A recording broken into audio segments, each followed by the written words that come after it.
தமிழ் பேசும் அனைத்து நல்லவங்களுக்கும் வணக்கம். போன வருஷம் வந்ததுலேயே one of the best camera smart phone அப்படின்னா Vivo X200 Series தான். பட் இந்த வாட்டி X200 அதோடைய மிகப்பெரிய அப்கிரேடாக இருக்குமா? வாங்க குயிக்கான அன்பாக்சிங்கை பார்த்தலாம். இப்போ எங்கிட்ட ப்ரோ மற்றும் நார்மல் வேரியன்ட் இருக்கு. ஃபர்ஸ்ட் ப்ரோவை பார்த்தலாம், அதுக்கப்புறம் பார்த்தலாம். நம்ம ஓப்பன் பண்ண உடனே உள்ள நமக்கு மொபைல் தான் கொடுத்துருக்காங்க. பட் மொபைலை பற்றி நிறைய பேச வேண்டியது இருக்கு, அதனால அதை பற்றி அப்புறமா சொல்றேன். அண்ட் உங்களுக்கு சார்ஜர் இருக்கு, டைப் A to டைப் C-க்கான கேபிள் கொடுத்துருக்காங்க, சின்மசெட்டர் டூலும் இருக்கு அண்ட் புக்லெட்ஸும் இருக்கு. ஃபர்ஸ்ட் எடுத்த உடனே இந்த டிசைன் அண்ட் டிசைனை பற்றி சொல்லும் அப்படின்னா, ஃபோனில் கேமரா இருக்கா இல்லை கேமராவில் ஃபோன் இருக்கான்ற அளவுக்கு இருக்குது பாருங்க.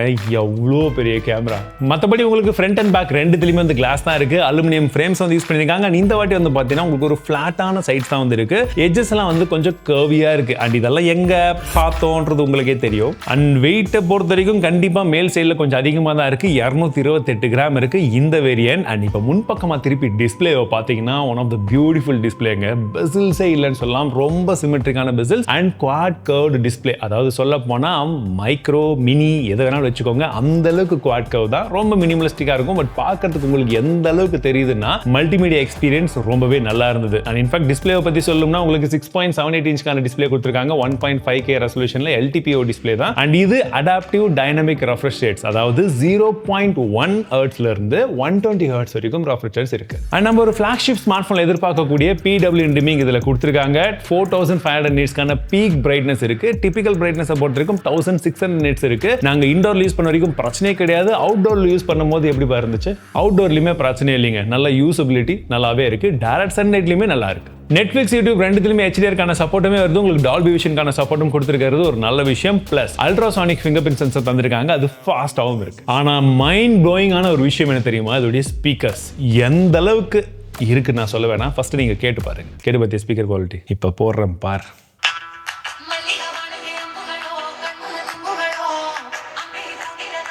ஸோ நல்லா இருக்கு.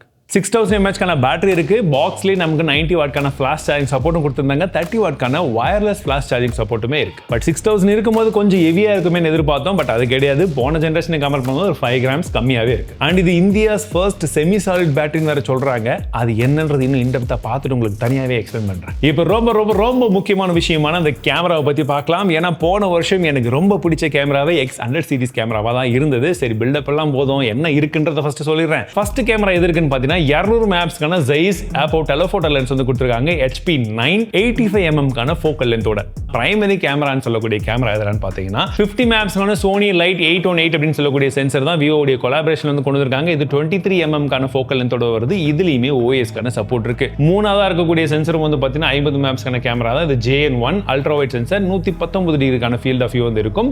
பிளஸ் உங்களுக்கு V3+ அப்படின்னு சொல்லக்கூடிய ஒரு சிப்பா வந்து கொடுத்திருக்காங்க. இது டெடிகேட்டடா கேமராக்காகவே, ஸ்பெஷலி வந்து பார்த்தீங்கன்னா எக்ஸ்ட்ரா ப்ராசஸிங், ISP அண்ட் மற்ற விஷயங்கள் வந்து பார்த்தீங்கன்னா உங்களுக்கு வீடியோல போர்ட்ரேட் வீடியோல எடுக்கிறதுக்கு இது எக்ஸ்ட்ரா ப்ராசஸிங்கும் வந்து சப்போர்ட் பண்ணும். அண்ட் செல்ஃபியை பொறுத்த வரைக்கும் 32 மேப்ஸ்க்கான செல்ஃபி இருக்கு. இதெல்லாம் தியரிட்டிக்கலி ஆன் பேப்பர்ல இருக்கிற விஷயங்கள். பட் அவுட்புட் எப்படி இருந்திருக்கு அதுதான மேட்டர். இந்த சாம்பிள்ஸை பாருங்க. ஃபர்ஸ்ட் அவுட்டோர் சிச்சுவேஷன் எடுத்துக்கலாம், நல்ல லைட்டிங் கண்டிஷன்ல. அதுலயும் மெயின் கேமரா வந்து பாத்தீங்கன்னா நீங்க டிஃபால்ட்டா நார்மல் போட்டோ எடுக்கும் போதே உங்களுக்கு இமேஜ்ல டீடைல்ஸ் நல்லா இருக்கு, டைனமிக் ரேஞ்சும் நல்லா இருக்கு, கலர் நல்லா பாப்அப் ஆயிருக்கு. உங்களுக்கு பிடிச்சிருக்கான்றதை சொல்லுங்க. பிளஸ் பேக்ரவுண்ட்ல வந்து பாத்தீங்கன்னா நார்மல் போட்டோவா இருந்தாலுமே அந்த கிராஜுவல் போக்கே வந்து இங்கேயுமே நல்லா விசிபிள் ஆகுது. இதே இந்த சைடில் நீங்க போர்ட்ரேட்டுக்கு வரும்போது அங்க உங்களுக்கு நிறைய விதமான ஆப்ஷன்ஸ் வந்து கிடைக்குது. பட் டிஃபால்ட்டா நம்ம எடுக்கும் போதே வந்து பாத்தீங்கன்னா உங்களுக்கு நார்மலுக்கும் இதுக்குமே அந்த எக்ஸ்ட்ரா ப்ராசஸிங், அந்த எட்ஜ் ரிடக்ஷன் எல்லாமே சூப்பராக வேலை செஞ்சிருக்குன்னு சொல்லணும். அண்ட் பிளர் வந்து பார்த்தீங்கன்னா இன்னும் கொஞ்சம் நேச்சுரலாகவே தெரியுது. அடுத்தது என்னுடைய ஃபேவரட்டான கேமரா அந்த 200 மேப்ஸ்க்கான டெலஃபோட்டோ லென்ஸ். அதில் எடுத்த சாம்பிள்ஸ் எல்லாம் வந்து பாருங்க. டெலஃபோட்டோ போர்ட்ரேட் சும்மா தாறுமாறாக இருக்குங்க. ஸ்பெஷலி அந்த பேக்ரவுண்டில் இருக்கக்கூடிய கலர்ஸ் எல்லாம் எந்த அளவுக்கு உங்களுக்கு கிராஜுவல் பிளரிங்கோட சேர்த்து அந்த கலர்ஸுமே அழகாக பாப்பவுட் ஆயிருக்குன்னு தெரியுது.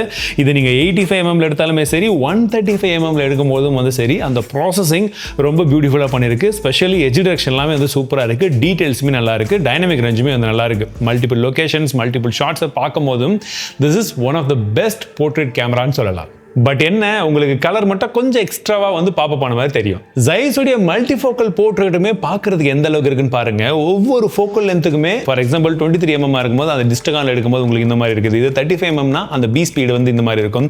50mm பயோஸ்டார் வந்து பாருங்க, ஓரளவுக்கு உங்களுக்கு தேவையான அந்த எல்லா விதமான கவரேஜும் வந்து கிடைக்குது. 85mm சோனாரை பொறுத்த வரைக்கும் நீங்க க்ளோஸ் அப்ல சூப்பரா எடுக்க முடியுது. 135mm பிளானரை பொறுத்த வரைக்கும் பாருங்க, பேக்ரவுண்ட்ல உங்களுக்கு அந்த பிளர்ல அந்த சின்ன ரிங்கிள்ஸ் எல்லாமே சூப்பரா தெரியுது. 85mm HD போர்ட்ரேட்டும் பார்க்கும்போது உங்களுக்கு இந்த அளவுக்கு நல்ல டீடைலா கிடைக்கும்.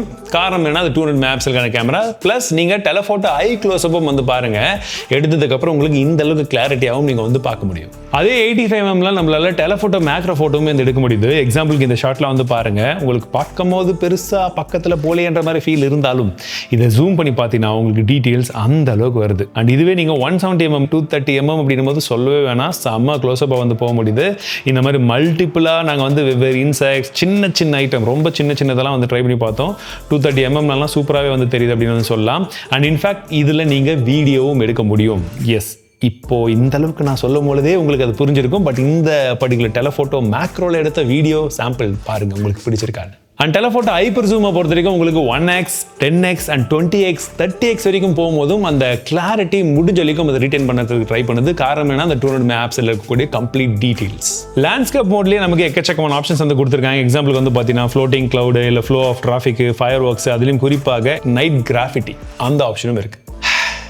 அவ்வளோதானு கேட்டிங்கன்னா அதான் கிடையாது. ஏன்னா அந்த போர்ட்ரேட்லேயே இன்னும் ஒரு படி மேலே போய் அதில் ஒரு சில எக்ஸ்ட்ரா ஆப்ஷன்ஸ் வந்து கொடுத்துருக்காங்க. 23mm நீங்கள் வந்து லேண்ட்ஸ்கேப் போர்ட்ரேட் எடுக்க முடியும், இல்லை 35mm ஸ்ட்ரீட் போர்ட்ரேட் வந்து எடுக்க முடியும். அப்படி இல்லை எனக்கு கொஞ்சம் வித்தியாசமாக ட்ரை பண்ணணும்னா நீங்கள் 85mm கல்ச்சர் போர்ட்ரேட்டும் எடுக்க முடியும். அண்ட் வீடியோ பொறுத்த வரைக்கும் உங்களால் ரியர் ஃபேசிங் கேமரால 8K வீடியோ எடுக்க முடியுது. 4K 60 fps நீங்கள் எல்லா லென்ஸ்லையுமே வந்து எடுத்துக்கலாம். ஸோ நாங்கள் எடுக்கும்போது குவாலிட்டி ஓரளவுக்கு நல்லா தான் இருந்தது. இதில் நீங்கள் போர்ட்ரேட் வீடியோவும் எடுக்க முடியும். அந்த டைமில் மட்டும் தான் ஃபேஸில் இந்த கலர்ஸ் எல்லாம் கொஞ்சம் வந்து ஓவர் ப்ராசஸிங் பண்ண மாதிரி தெரியுது. செல்ஃபியில் இன்ஃபேக்ட் சொல்ல போனால் உங்களால் 4K 60 fps வீடியோ குவாலிட்டி நல்லாவே இருக்கு. அண்ட் ரியர்ல 4K 120 fps எடுக்கக்கூடிய ஆப்ஷனுமே வந்து கொடுத்துருக்காங்க. அவுட் ஆஃப் த பாக்ஸ்ல நமக்கு Android 15 கொடுக்குறாங்க. FunTouch OS 15 வந்து ரன் ஆகுதுங்க. ஸோ இனிஷியல் இம்ப்ரெஷன்ஸை பொறுத்த வரைக்கும் ஆப் ஓப்பனிங் மற்றும் க்ளோசிங்லாம் வந்து பார்த்தீங்கன்னா செம ஸ்மூத்தாக இருக்கு. தெரியலையா? இப்போ ஸ்லோ மோஷனில் காமிக்கிறேன், இப்போ பாருங்க. எஸ், நல்லாவே வந்து ஒரு கிளட்டர் ஃப்ரீயாக நல்லா ஸ்மூத்தாக வந்து பண்ணியிருக்காங்கன்னு சொல்லலாம். ஒரு சில ப்ரீ இன்ஸ்டால்ட் ஆப்ஸ் வருது, வேணாம் அப்படின்னா நம்ம அன்இன்ஸ்டால் வந்து பண்ணிக்கலாம். ப்ளஸ் நமக்கு அந்த FunTouch OSல இருந்த நிறைய விதமான ஃபீச்சர்ஸ் இதுலேயுமே இருக்கு. எரேசராக இருக்கட்டும், இல்லை ஃபோட்டோ என்ஹான்சர், இல்லாட்டி வந்து உங்களுக்கு சர்க்கிள் டு சர்ச்சும் வந்து கொடுத்துருக்காங்க. நோட்ஸில் அந்த அந்த ஃபீச்சர்ஸ் நீங்கள் சம்மரி யூஸ் பண்ணுறது, மற்ற விஷயங்களும் இருக்கு. காலில் லைவ் டிரான்ஸ்லேஷன், இந்த மாதிரி விஷயங்களும் இதில் வந்து கொடுத்துருக்காங்க. ஸோ FunTouch OSல அதுவும் ஸ்பெஷலி இந்த 15ல நிறைய விஷயங்கள் இருக்கு. அதை பத்தி சொன்னாலே ஒரு டெடிகேட்டடா ஒரு வீடியோ போடணும். இல்ல, நம்ம ஏற்கனவே போட்டுட்டோம், பார்க்காதவங்க அதை செக் பண்ணி பாருங்க.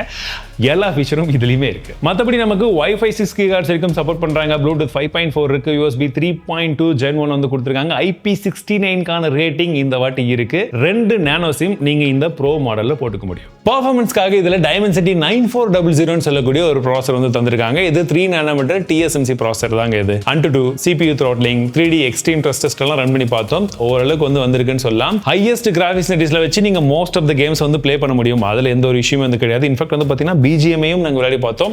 120 FPS உங்களால ஸ்மூத்தாவே வந்து விளையாட முடியுது. பட் இது நாங்க கொஞ்ச நேரம் தான் விளையாடணும். இன்னும் இன்டெப்தா ரிவ்யூ பண்ணும்போது எப்படி இருக்குன்றத சொல்லிடுறேன். மற்றபடி LPDDR5X கான RAM டைப் இருக்கு. UFS 4.0 கான ஸ்டோரேஜ் டைப் வந்து கொடுத்திருக்காங்க. 16GB கான RAM, 512 GB கான வேரியன்ட் மட்டும் தான் இந்த ப்ரோ வேரியன்ட்ல வருது. சரி, இப்போ X200 பத்தியும் கொஞ்சம் பார்த்தலாம். சோ அந்த ஸ்மார்ட் போன்ல என்னென்னலாம் இருந்ததோ மேக்ஸிமம் அதே விஷயங்கள் தாங்க. அன்பாக்சிங்கை பொறுத்த வரைக்கும் கிட்டத்தட்ட எல்லாமே அதுல என்ன இருந்ததோ அதே தான். அதே TPUs மற்ற விஷயங்கள் எல்லாமே இருக்கு. அண்ட் மொபைலுடைய கலர் மட்டும் பார்க்கிறதுக்கு இது இன்னும் கொஞ்சம் வித்தியாசமா இருக்குன்னு சொல்லலாம். இதுவுமே முன்னாடி பின்னாடி எல்லாம் கிளாஸ் தான். சைடுல வந்து அலுமினியம் ஃப்ரேம் வந்து கொடுத்திருக்காங்க. அண்ட் இதோட வெயிட் கொஞ்சம் கம்மியா இருக்க மாதிரி இருக்கு. காரணம் என்ன, 5800 mAh கான பேட்டரியை கொடுத்திருக்காங்க. இது லித்தியம் அயன்கான பேட்டரி தான். 90 வாட் கான ஃபாஸ்ட் சார்ஜிங் சப்போர்ட் சார்ஜர் பாக்ஸ்லயே வந்தது. சரி, ப்ராசஸர் மாத்திருக்காங்களானா கிடையாது. Dimensity 9400 சொல்லக்கூடிய அதே ப்ராசஸர் தான் உங்களுக்கு இதை சப்போர்ட் பண்றதுக்கு. LPDDR5X கான RAM டைப், UFS 4.0 கான ஸ்டோரேஜ் டைப்மே இருக்கு. இதுல நாங்க எடுத்த பெஞ்ச்மார்க் ஸ்கோர்ஸ் எல்லாமே என்னன்றதை பாருங்க. ஆனா இதுல உங்களுக்கு 2 வேரியன்ட் வருது. 12GB RAM 256GB மாடல் ஒன்னு, இன்னொன்னு 16GB வேரியன்ட் 512GB அப்படின்ற அந்த மாடல் ஒன்னு. வெயிட் என்ன பண்ணும்போது இதோட வெயிட் கொஞ்சம் கம்மி, 197 கிராம் இருக்கு. அண்ட் இதுலயும் IP69 கான ரேட்டிங்கும் இருக்கு. மற்றபடி கனெக்டிவிட்டிக்கு தேவையான எல்லா விதமான ஆப்ஷன்ஸ் இதுலயுமே தராங்க.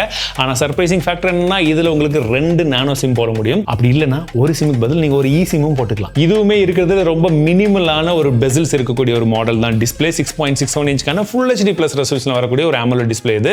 பிளஸ் DC dimming வந்து ஹையஸ்ட் பிரைட்னஸ்லயும், PWM dimming வந்து லோவஸ்ட் பிரைட்னஸ்லயும் வந்து இருக்கும். உங்களுக்கு 60 Hz 90 Hz 120 Hz அப்படின்றது போல மாத்தி யூஸ் பண்ணிக்க முடியும். சரி, இப்போ முக்கியமான விஷயம் கேமரால வருவோம். அங்கதான முக்கியமான சேஞ்ச் இருக்கு. பிரைமரி கேமரா 50 amps கான டெலஃபோட்டோ லென்ஸ் வந்து கொடுத்திருக்காங்க. இது Sony IMX882 அப்படின்னு சொல்லக்கூடிய சென்சார். 70 mm கான ஃபோக்கல் லென்த்தோட வருது. 3x வரைக்கும் ஆப்டிகல் ஜூம் வந்து பண்ணிக்க முடியும். இதுல OIS உடைய சப்போர்ட் வருது.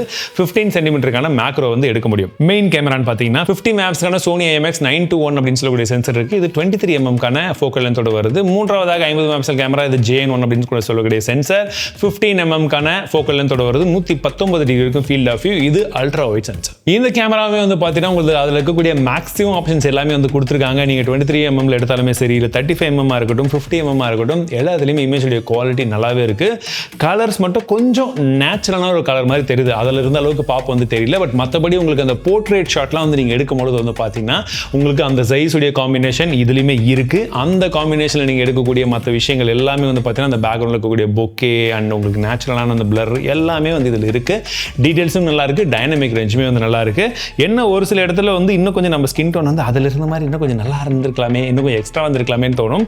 பட் மற்றபடி கேமரா இதுலையுமே நல்லா பண்ணியிருக்காங்க. ஸோ நீங்கள் பார்த்த வரைக்கும் இந்த வீடியோவில் Vivo X200 Pro மற்றும் X200 இந்த ரெண்டு பற்றியும் பார்த்துருப்போம். உங்களுக்கு எந்த ஸ்மார்ட் ஃபோன் பிடிச்சிருக்கு? பிரைசிங்கை பற்றி எனக்கு இன்னும் அஃபிஷியல் டீடைல்ஸ் வரல இந்த வீடியோ ஷூட் பண்ணும்போது.